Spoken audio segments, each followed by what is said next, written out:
Hey, thanks everybody for joining us today at Sunnyside here. It's Cascading Color Day, Hanging Basket Day. So we'll have a little class on kind of how to design some hanging baskets and going over some principles on how they're gonna give you the best results in your own garden. So we'll get going right away. We got lots of plants to show you.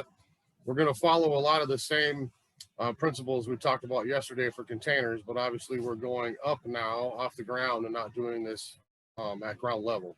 So there will be some differences, but we do want to follow a lot of the same principles. The biggest one for me is always show your own style. I mean, just because we're showing you something in a hanging basket may not be your taste or her taste or Sarah's taste for what I like to plant, but there's lots of options out there. We can grow a bazillion different spillers if you were with us yesterday that will hang over and give us a nice long summer season of color, as well as herbs and tomatoes. And we'll talk about some fun stuff too that we can do in baskets as well. So first of all, it's always soil. You know, if you're at my classes, I'm always talking about soil. You know, good gardeners, success means I have great soil to start with. Just like yesterday at the container class, we've got Edna's. So I think you can see the bag. I won't walk around, but we got Edna's Best Potting Soil. That's our all-purpose mixture that we use here for planting our baskets. We do a lot of custom orders. This is Sarah. She's joining us today, and she does all of our custom work for special orders, as well as a lot of things you'll see out in our sales floor. So that's what we use here when we're potting as well. So always start with great soil, Edna's Best, all organic. If we talk fertilizers, we've got some options. We can always start with a good granular mix. When I'm doing the containers or baskets at my house, I'm going to start by mixing EB Stone, again, rose and flower food in there to give me a nice little kick to start. And then Ultra Bloom, again, more high in phosphorus and all about bud and flower, which is what we want to get out of our baskets. So if we start with that, mixed in with our soil, you know, depending on your basket, you can follow the instructions, but being organic, there's no chance of burning. So we don't need 5 cups in there, but I would guess on a hanging basket, typical size, maybe we're going to do like an 1/8 of a cup, maybe a 1/4 cup to mix in there with our potting soil and give our plants a good chance to grow. Now, one big thing as you're getting through the season with hanging baskets, we're going to talk a lot about watering today, and we're going to talk a lot about feeding. If we want to keep them looking top notch, we've got to keep the fertilizer going through the summer, and we have to keep them watered. This is even more so than our container discussion yesterday. You know, a typical hanging basket in the summertime, we're going to have to check it pretty much daily for irrigation needs. Sometimes late summer, if we've got a smaller basket, we might even have to hit it twice a day to keep it happy. So we always talk about the food and the water.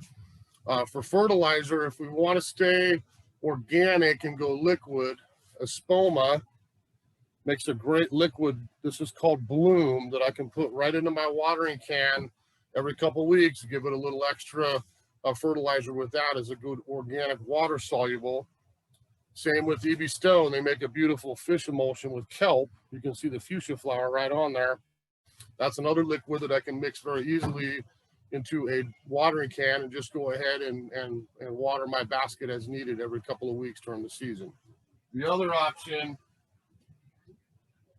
if we go for kind of a hybrid fertilizer, and honestly, this is what we use here at the nursery on a weekly basis in our seasonal department, as well as our perennials outside, is we will feed with Seagrow.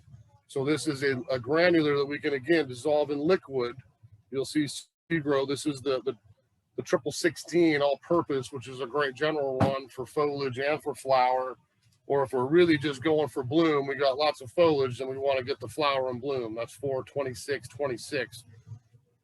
Honestly, Seagrow's kind of got the benefits of both worlds. If you're not strictly organic, this will have good water soluble synthetic, plus a lot of the goodies that you would find in a good organic fertilizer. So we would call this kind of a hybrid, but certainly one to consider again for your every other week maintenance and fertilizing program.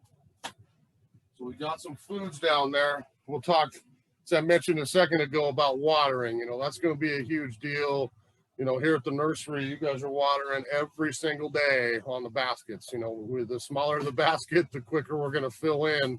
We really got to watch the watering. When you water, it should be probably a count to a good 10 seconds or so. Water will be coming out the bottom but that lets me know that we've got that good and saturated, and we're a little bit happier, you know, for another day as we get into summertime. I'll show you a couple tricks that sometimes we use here at the nursery. When we do our own pots, we plant most of the hanging baskets for the city of Marysville here in our town. We do a lot of custom order things for businesses. A lot of times we'll take a typical hanging basket, but what you can't see is inside of there, we've got a saucer with about a 2-inch lip on it. You can find these at a lot of stores. A lot of times we will set this in the base of the basket, then fill it with soil and plant our things. You know why? You're probably thinking that's crazy. Well, now I've got a little bit of a reservoir, so maybe I miss a day of watering. That might be a good insurance policy. Maybe you leave town for the weekend, we soak it before we go Friday night. Maybe we make it till we get back on Sunday night in the summertime. If we have that reservoir in there, that'll certainly help us with watering a little bit as well. So depending on your basket size, we can certainly find you can find a saucer that might give you a little bit extra insurance. Okay. If we look at plants, you know, again, we've got all spillers in here. Sarah's going to take over here, and I'm going to play Vanna White and show you some flowers up in front of the camera. But we've got lots of spillers around here. You can, you know, we talked about this in the container class yesterday. You can grow anything in a pot. So it's really up to your taste. What do you want to see? Do you want to eat it? Do you want something like a big tomato vine growing in a container? We've got some really fun stuff coming in this week. The hanging basket blueberries are finally going to arrive. We have 2 kinds, Midnight Cascade and Sapphire Cascade. Those are 2 blueberries that tend to weep. So we can have those in the basket and actually have them hang out a little bit and pick some berries in the summertime. We can do strawberries like that. We've got some new strawberries again coming in this week as well. That makes a great hanging basket type plant as well. So again, lots of options kind of depending on what your style and what your goals are for a gardener. So keep those in mind. I think what we'll do is I'll be ducking in and out here as I grab stuff for Sarah, but we're going to try to show you quite a few plants here and some examples of some baskets we have. Like I mentioned, Sarah does all of our custom work here. She's an excellent designer, and she's brought in some things that frankly won't show you the names, but customers may have ordered that you can see, okay, there's a wood one, there's a plastic one. We've got a lot of options for different sizes. Before we do plants, I just kind of want to show you, you know, with most things in life, you kind of get what you pay for. And certainly we're not going to say, don't buy plastic, don't buy wood, buy this, buy that. It's really up to you on what you like at your house. There's lots of options for containers. Frankly, at Sunnyside, we probably go more of the cocoa liner route. So you saw me bring up, you know, something that's very heavy duty. This is an 18-inch, you know, grid basket. I couldn't bend this, I couldn't break it. That's very heavy duty. You know, I would have this for a lifetime, essentially, just having to go back and replace the cocoa liner maybe every season or 2, depending on how OCD you are. If it looks dirty or not, I would replace mine every year. But you can get new liners very easily and always have your basket for all eternity. I can buy this right here in 12-inch, 14, 16, 18, up to 24-inch. Look at the size of size of that one. You know, you want the world's largest hanging basket on your front pillar. There you go. You know, we've got a huge basket. The reason I'm bringing those in is you can see the depth of that versus something, you know, like this. You know, that's still a great basket, a little bit smaller, but it's not as deep. The more soil I have in there, the longer my plants are going to last. And I think a lot of people, when they buy their baskets, go buy a little 10-inch or a 12-inch basket. Looks great when you purchase it.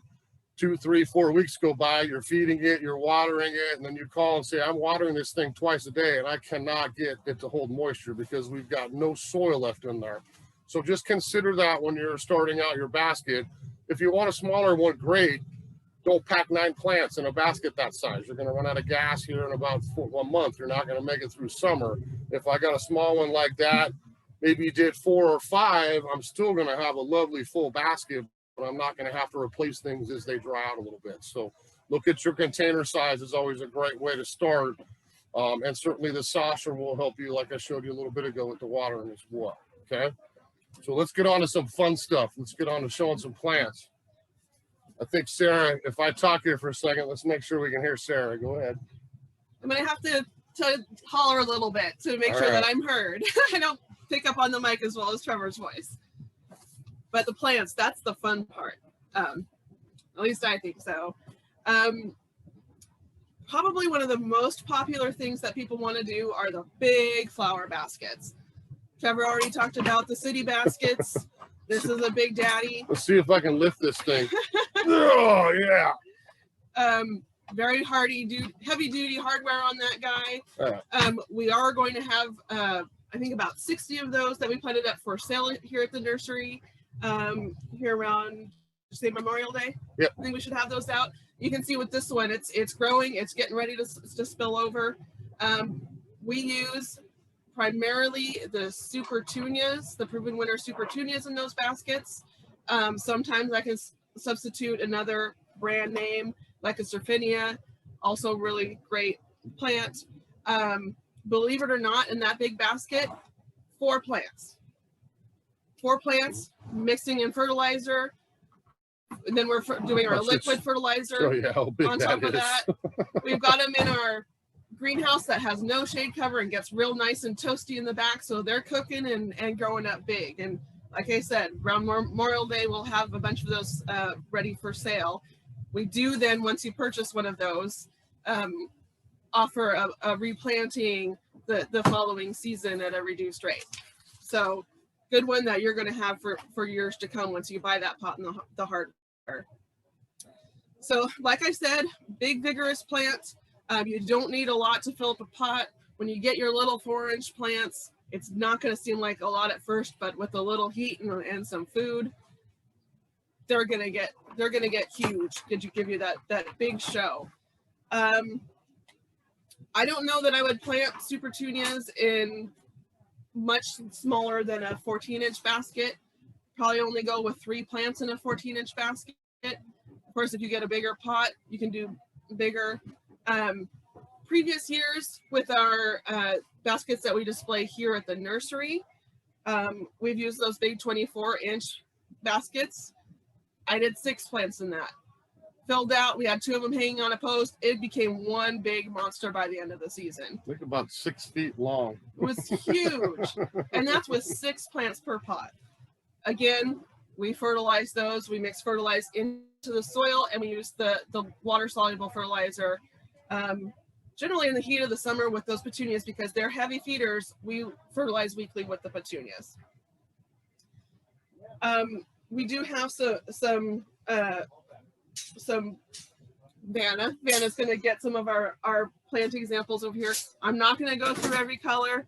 There are a lot of colors, and Proven Winners always coming up with more. So here are some of our bold colored Super Tunias. Pinks, we've got red, we've got the magenta, the royal velvet, that gorgeous purple that really does look velvety. We've got some lighter colored ones and some neat ones with some veining. The latte with the almost burgundy brown veining. We've got really cool. The silverberry that's white with the pink veining. We've got the lovely Bordeaux with the purple veining. We've also got Priscilla with, that's a double. So they're coming out with some double flowers if you like that real fluffy looking flower. They have one that is giant pink, aptly named. If you put it up next to another one, you'll see that it has very large flowers, large leaves, just a gorgeous show. There's your giant pink. And then I did bring a couple examples of the Surfinias. Also another good vigorous one. I love them. A couple different color varieties. The sky blue, I love putting that with so many different colors. And we've got our lime, that is the white with the lime veining. I think that is just beautiful. I like that one. I also, with this group, brought out our Marguerite sweet potato vine. When I'm planting containers and baskets, I consider this the visual weight of one of those vigorous petunias. If I'm saying, okay, put 4 super petunias in a basket, if you want a sweet potato vine in there, replace one of the petunias with that, because it's also going to take up a lot of space on top as well as root space in your basket. But intermingles great, does its own thing, and looks wonderful with the petunias. Maybe you don't want that huge basket, or you have something smaller you're planting, but you want a lot of color. Calibrachoa, one of my favorites. Here, I got a question for the class here for Sarah before we go. Can I have the dark sweet potato in there too? Oh yes, we have black sweet potato vines. Right. We have mahogany colored sweet potato vines. Some, like the Marguerite, are real long and vigorous. Some are not quite so vigorous, and they play well with other plants. Yeah. I'm a Million Bell addict, so this would be my favorite. He loads up on the reds and the oranges and the hot colors for his. But so many different colors, color patterns, double flowering. You can see the little cute doubles. And just like the petunias, you can put them in. They'll intermingle with each other, and just produce a big beautiful basket. They're not going to be as huge as the petunias. They can handle a little bit more dry out, which is nice when the summer gets hot. We can show them this. But yes, you have a big basket and put several plants in there. So look at that. It can get plenty big. That's a Million Bell donut right there. And like I said, they can take a little more dry out. Maybe you travel and you're gone for a few days. This might fare better than a petunia basket that's very thirsty and wants a lot of food. You can mix them. So some of the super petunias are pretty vigorous, but those Calibrachoa can help fill in the top and add a little interest. Now I brought some in that are maybe not things that everybody knows about. This is a Biden's. In a 4-inch pot is kind of looking a little stringy and weedy, but you put that in the center of your hanging basket, it's going to weave its way through the other plants and pop its flowers out here and there and just be beautiful. You can get that with the verbena as well. This is one that you can really mix as well with Calibrachoa, but you could put one in the center just to kind of peek through your other plants. A lot of different colors and patterns in those flowers as well. We have a San Vitalia there, a little smaller yellow flower. Again, looks kind of sad in a 4-inch pot, but I guarantee you put that in the middle of your hanging basket and it pokes its little flowers out through. It's so gorgeous. I had those last year. They're fabulous. We've got Scaevola. Scaevola is one that a lot of people don't know. It has those fan-shaped flowers. Also comes in pink and blue. It'll trail down and then point its flower heads up. So it even by itself makes a beautiful basket mixed in with other plants. It's great. Lobelia, we've got the trailing lobelia, blue, light blue, white, more of a magenta color. Can even take some shade. So if you have a spot that only gets a couple hours of sun, it'll still perform and bloom for you. Maybe a good mix with a begonia or a fuchsia. But they can take the sun as well as long as they're not drying out. More sun. There we go. Yeah, now we're getting even a little bit more unique. The lantana. This is another one that loves the heat. When we get some heat, it takes off. This is considered a spreading. So it's kind of going to go out. I think this would be a great one for the middle of a basket to kind of fill in above your other trailers. We have a lavender one that is a more strictly trailing one. So it's going to trail down and peek between things. One of my favorites. Probably one of the few lantanas that's not in those hot, bright colors. That's that one. There's that lavender. We have an Angelonia. Angelonias, a lot. That's a really cool flower. Snapdragon. You'll see a lot of them are real upright, but there are these ones that are now considered trailing, and they do more of an outward growth, and just beautiful, bloom all season. Maybe you have a small basket, and you're putting it in an all-day sun, hot location. Portulaca. I found one that has a bloom popping out. They have gorgeous color, gorgeous flowers. Once they get big enough that they're blooming, they put on quite a show. And it's something that, a lot of people maybe aren't familiar with. This other one he's got, unfortunately doesn't have a flower on it, but we've got the tag there. It's my color, orange. Yeah. A little bit beefier, that succulent kind of leaf. So they can take a little more dry out. Don't take up as much root space. And take all the sun you can give it. Okay. Ooh, Vanna's slacking. Hold on. Come on, Vanna. And now we've got some foliage options. You can do a beautiful mixed foliage basket. I've seen sweet potato vine where they put the lime and the mahogany color and the black all in a basket to mingle together. Showstopper. So simple to pick together. Here's a creeping Jenny. I love adding that chartreuse color in with my flowers. Sometimes I'll pop one of those. It does the real strict down spilling. So you put it with more of your fluffy calibrachoa maybe, and it's going to be hanging down long. We've got some other colors that do that as well. The Silver Falls dichondra. Gorgeous. I love to plant this in a wedding basket with some white petunias, calibrachoa, white verbena. That silver hanging down long is so romantic. This is another Lysimachia related to the creeping Jenny. Has some variegation on it, and it blooms quite a bit. You get yellow flowers. They'll kind of have a big burst of bloom time, but then they'll continue to bloom here and there through the summer. I've got a couple of vincas. A lot of people know this is a good hardy ground cover. You put it in a basket, it's going to do that long trailing down. This one, Illumination, has a lot of bright yellow in it. And then we've got my favorite, the Wojo's Gem, that has the cream variegation in that. I've also used that in wedding baskets, so with the white flowers, gorgeous. Can take sun or shade. Same with the creeping Jenny. Ivy can take a lot of shade. It can take a decent amount of sun as well. You can see this one has that bright yellow margin. We've got Glacier that's got a blue tone. We've got the greens. We've got Needlepoint that's real skinny leaves. You can get a lot of texture in the ivies. Coleus, there are a couple of varieties of Coleus that are trailing, and you'll find them to be a little bit more of a mounding over. They're not going to get real long, but they're going to be full. So pretty mixed in with other things. I had those last year in my window box mixed in with begonias and some lobelia.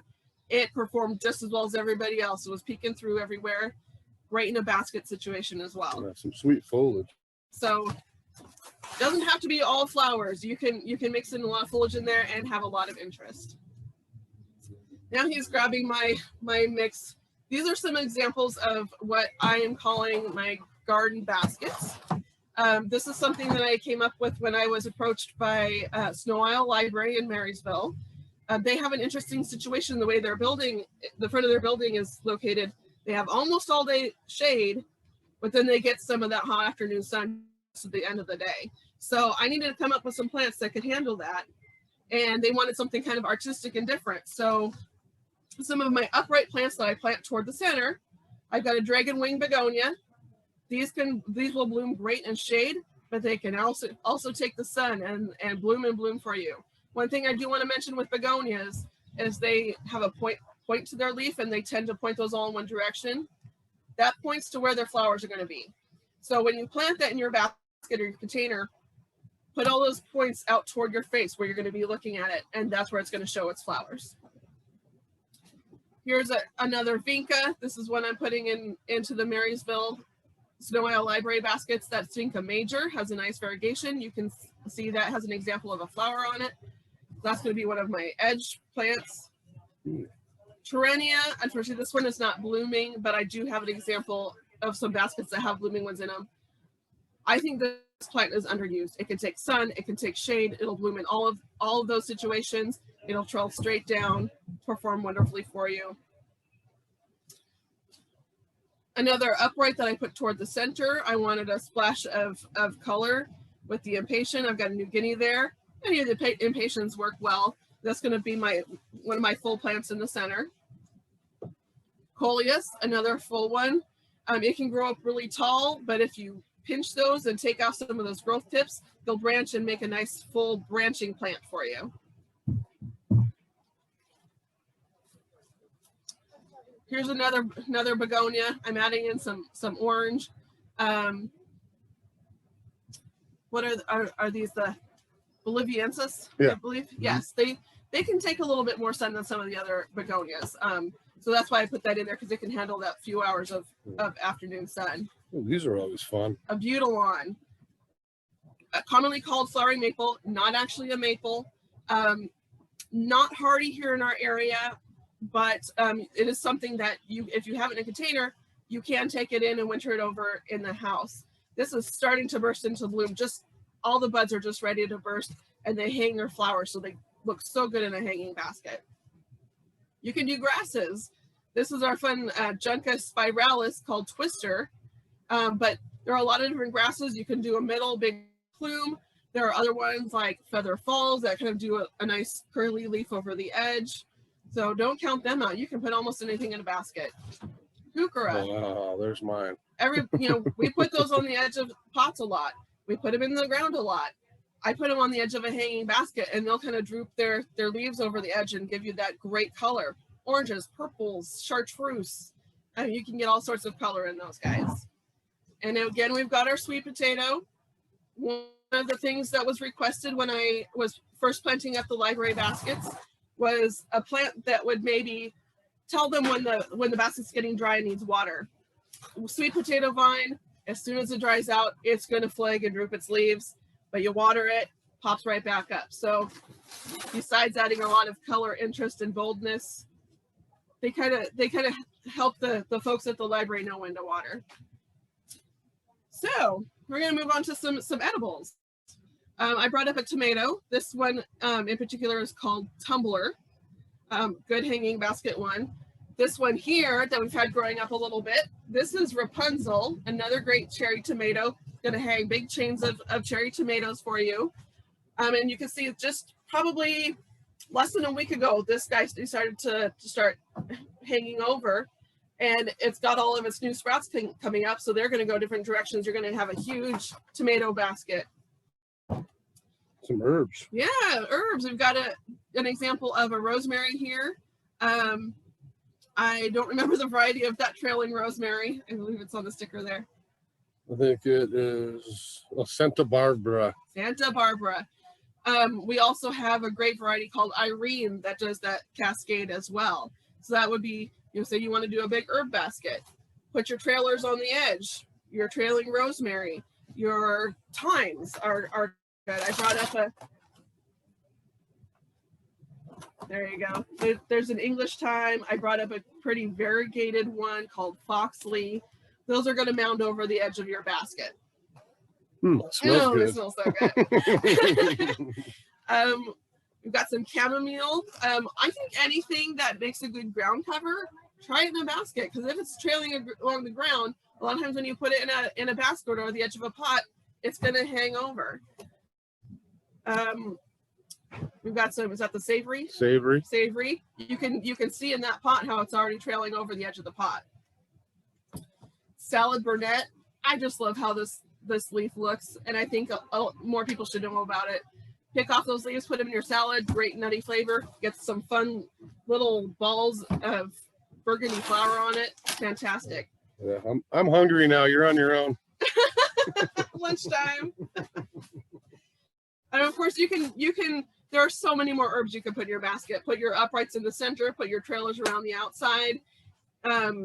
So let's show them a couple of examples of some things we do for our customers here. Here's what a shade basket I planted up.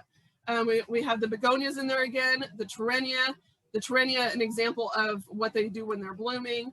So then I put that creeping Jenny in there for the pop of lime green. So there's perfect basket. Simple for like me. Simple taste. We got 3 plants, but that's got great color. Nice contrast. And again, even though this was a square basket, I planted in triangles and put 3. I like to put 3s around. That makes for a round basket. Here in my hands, I've got an example of one I got in 3s. Another one that's maybe not a huge crazy one, more of a classic. We've got the ivy geraniums that spill over, giving us our red. We've got pinks, we've got lavenders, we've got burgundy, we've got striped flowers. Bacopa plays really well with these. It's not as vigorous as some of your other plants, so it's going to add that white sparkle. It's going to hang straight down while your geraniums are a little more full. That comes in blue and pinks as well. So again, I like to plant in 3s. I've got my 3 geraniums, and in between I've got my 3 Bacopa, and that's going to grow up to be a real nice round even basket. Here's another sun basket.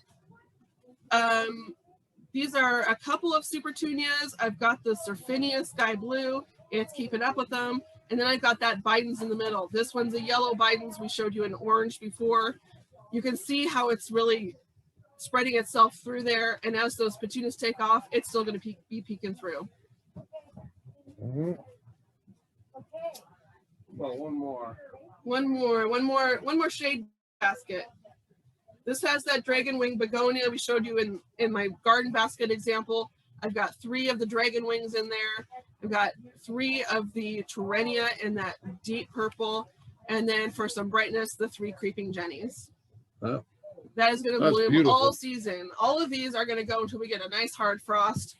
So you're going to be enjoying them all season. You got a couple there. I do. Here's an example. This is a very popular one. The night sky. It comes in the purple. It comes in burgundy, pink with those white splashes. I consider this a semi-trailing mounding.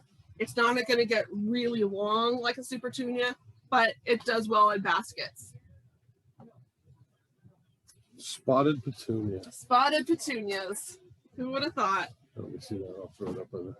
And then here's some begonia baskets we got in. An example of a nice wood container. You can plant this in almost anything you can come up with as long as you have some drainage in it. And that begonia is starting to spill over and look glorious. That's really pretty. And like I said before, you can have all begonias in your basket. You can mix some lobelia, some creeping jenny. There are a lot of those things that can handle some shade and still perform for you. You have a nice mixed basket. Fuchsias would mix well with that as well. All right, that might be some plant overload there for a little while. And that's probably the tip of the iceberg. There's plenty more out there. I did not bring in all the options. Like Trevor looked at what I had in here and was like, whoa, you've got a lot of plants in here. He thought we were going to have a lot to talk about, but I can go crazy with the plants. Well, I shouldn't say anything. You know, my classes, I bring in way too many things. So thank you, Sarah. We'll talk a little bit about the class discount. And next week, and some more classes, and then we got plenty of time for questions today. So just like yesterday, kind of for container gardening weekend, we're set up in the back. You've got free soil today. So don't forget, 11 o'clock to 4, you bring your pot down here, you come down and buy a container, a new hanging basket. We've got free potting soil ready for you. We'll plant it here for you. We've got staff back there to put flowers in. We had a great day yesterday. Come down and join us today, 11 to 4. Today's the last day, so if you're going to get your free Edna's Best potting soil, make sure you come down here before 4 today. Seed Grow is on special. This will be on all the way through the week through Friday. Trying to get people to feed their plants. You hear me in every class I do talk about soil and getting the right food on the right plant. Get Seed Grow is a great choice, something easy, water soluble again, that I can just get on a regular maintenance schedule to keep the basket looking perfect all summer long. So take advantage of the special on that. The next class is next weekend. We get back to some shrubs, as they say. So on Saturday, we're doing hydrangeas, which will be a popular one. I'll be in here talking about hydrangeas Saturday morning at 10 for shade and for sun. We've got a great selection in and a whole bunch more coming this week. So we'll be set up for that. And then Sunday is one of my summer favorites, a rose class. All of our rose crop is just starting to bloom. So we'll have a bunch of roses to show, talk about maintenance, feeding, everything we do for our rose gardens, but also be able to show you some outstanding roses in flower here next weekend as well. So make sure to join us for those. So we've got plenty of time for questions here. You want to go ahead and start firing away, Nicole? Sure. Yeah, we've been a little quiet today, so if you guys have questions, throw them up in the chat. We're happy to talk about them. So, so the first question we've got some questions about fertilizer. I know we mentioned some of the ones that you all recommend, but how do you feel about Alaska fish fertilizer? Was a specific question. Thoughts about it or specific uses? Yeah, Alaska fish fertilizer is a great food. It would be very similar to other things we carry. The fish emulsion from EB Stone would be about the equivalent. I know I've seen Alaska brand around. Certainly don't have a problem with that being water soluble and organic. But again, it's all about the flower power to me. So any fertilizer is going to help, but I know they make a specific one. I think it had a pink label on it. that was more for bloom. Again, a little bit more phosphorus in there. That would be the direction I would go to make sure you maximize your flower power. And what about for those edible ones that you showed, like the tomatoes specifically, or the herbs? What's a good fertilizer to use for the edible ones? And the edible is always a kind of a different category in plants, and I'm always worried about calcium in particular, especially with the tomatoes. But that's the one thing. Certainly, again, I don't mind you. I would go organic if I'm going to eat it. Let's just start with that. So I'm probably skipping the seed grow myself, and I'm sticking with the fish emulsion or the spoma option. I would absolutely get the regular granulated EB Stone tomato vegetable food that's high in calcium. That's going to be my base to start with. When I plant it, I can always go back, pop that basket down to eye level, put another rim of that on there, water it in really well, and keep that going as a maintenance during the summer.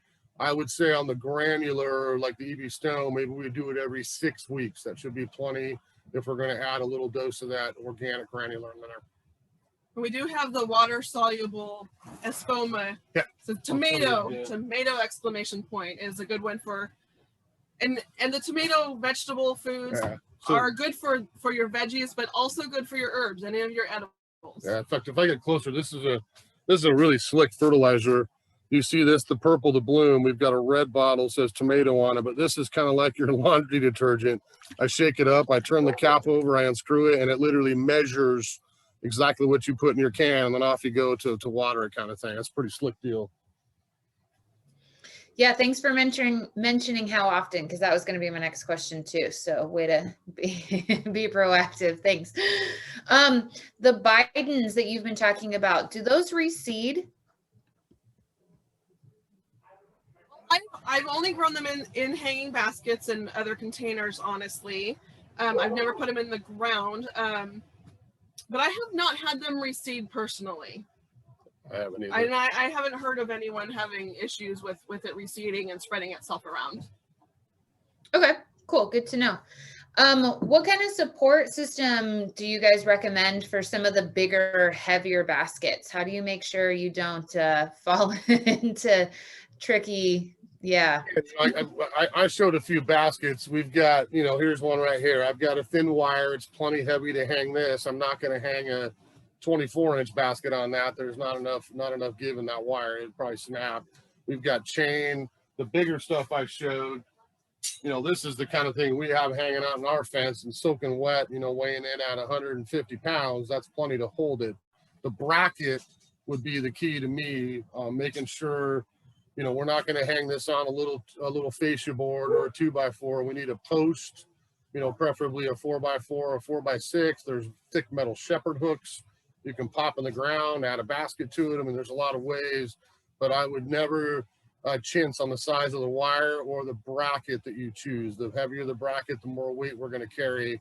Everything you'll find at the hardware store is going to have, tell you how much weight it will handle. You can get upturn, downturn, straight. You got a zillion options for some cool brackets to hang on, but just make sure it's on a very sturdy post. I would never do it on fascia board or something like that with a little eye hook. You're asking to have to replace your fascia board here probably in the future.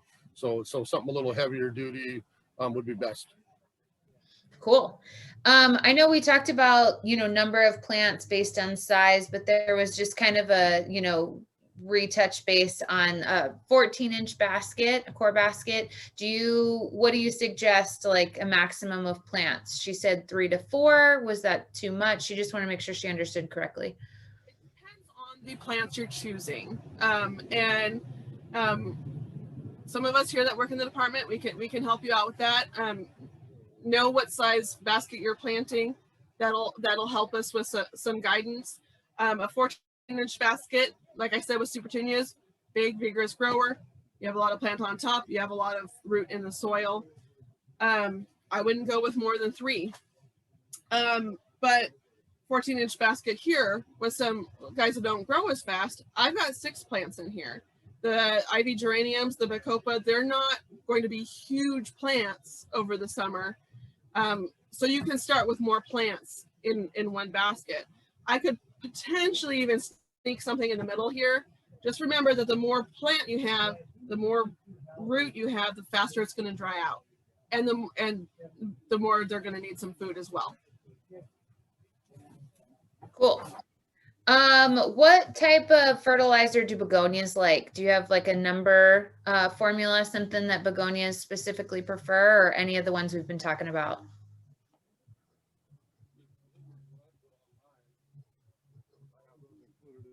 A lot of nice shade pots, but the flower and bloom is what's really going to kick them into flowering a little bit more. If you've got nice foliage and you're lacking a little flower, always go to more of a bloom type, higher phosphorus.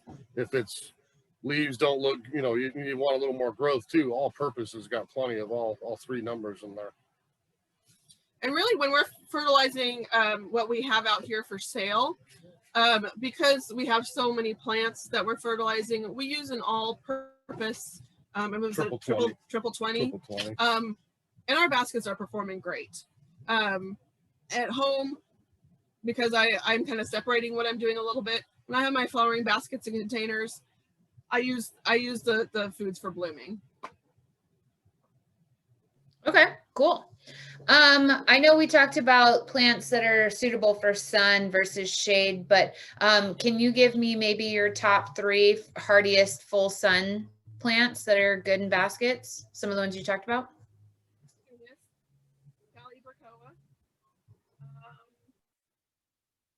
We've got a lot of little bits and pieces, but geraniums are great. Geraniums are a great classic. A lot of the ones we get in to sell, they'll use these ivy geraniums around the edge, but then we'll put the zonal or upright geranium in the center to keep it nice and full. Okay, cool. So we talked about Biden's reseeding, and then the question popped up about marigolds. Do those like to reseed, or do you have any idea? Have you had experience with them? I've used marigolds in the ground in different areas of my yard. I haven't had those reseed. The majority of, you know, let's say this about annuals, all this stuff is bred, and every year there's new flavors coming out of everything. And frankly, most of them are going for sterile or seedless flowers. They're not trying to get something that's going to repropagate itself. They want you to come down and buy another plant when you lose yours. So well, and besides that, a plant, you know, wants to reproduce itself, and you know, we love looking at the blooms, but a lot of their purpose is to reproduce. So many plants, if they're successful in reproducing and creating seed, they peter out and stop blooming. But when they're breeding plants to bloom and bloom and bloom for us and perform, a lot of times they're sterile because they don't want them to produce seed and decide they're done for their season. They're going to keep blooming, and in their mind, if you will, keep trying to reproduce. They're just putting on a big show for us, not to mention giving some goodies to the pollinators.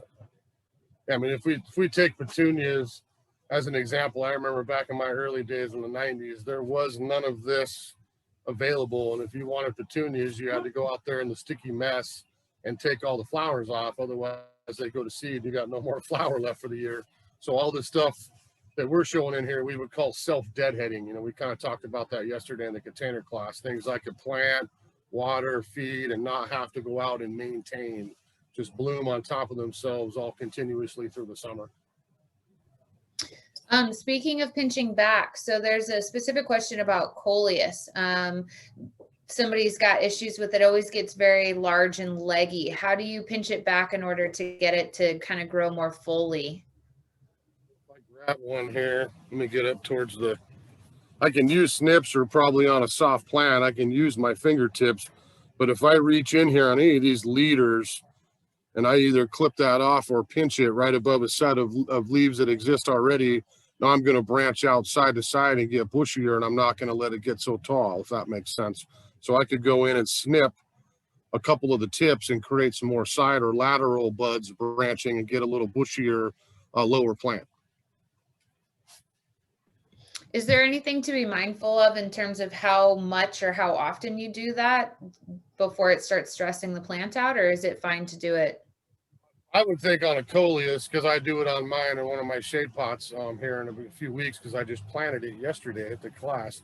I will do mine once, and that's probably enough for the year. I don't think you're going to have to go and pinch and pinch and pinch. It should be the taller centerpiece. And again, if we're talking coleus in particular, look at your tags. I mean, you may be picking one that likes to get 24 or 30 inches tall. There's plenty of options for ones that don't get that big.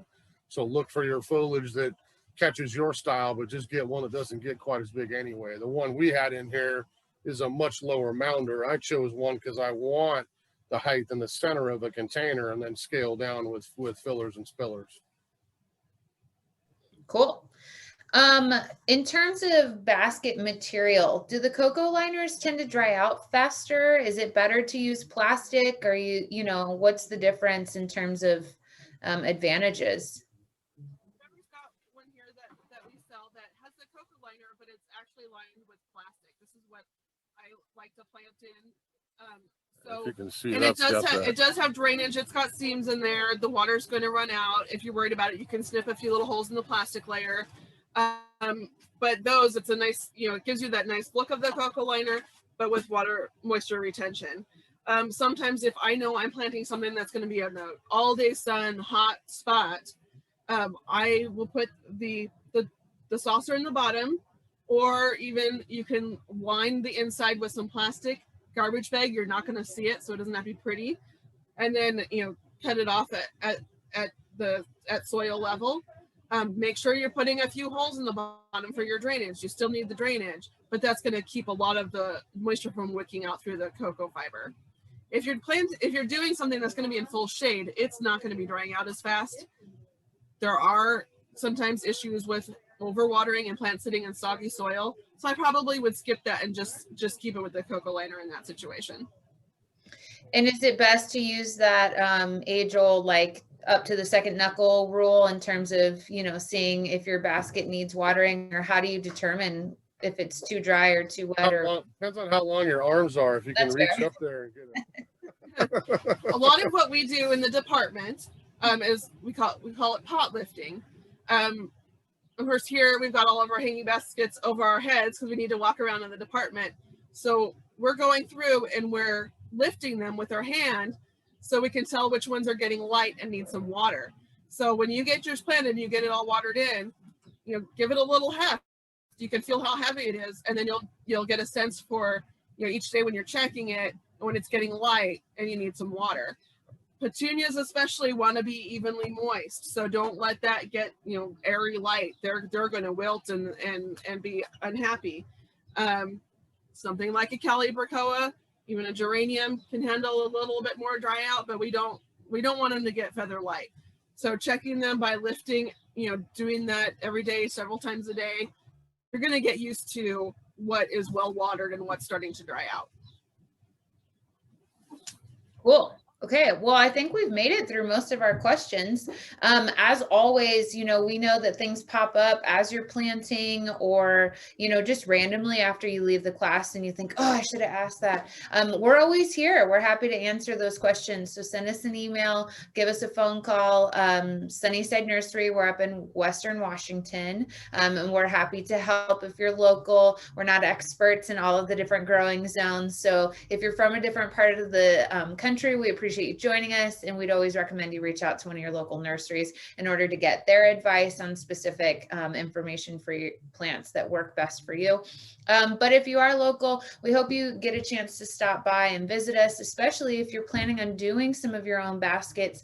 Come by, we'll help pick out the plants with you depending on what your favorites are or aesthetics, and we'll help you plant it up today, which is super cool. Fresh organic soil for free labor to do it. You stay nice and clean. We'll get dirty for you until 4 today. And we're always happy to help pick out plants with you too. So thanks for joining us. We hope we'll see you next weekend for both hydrangeas and roses.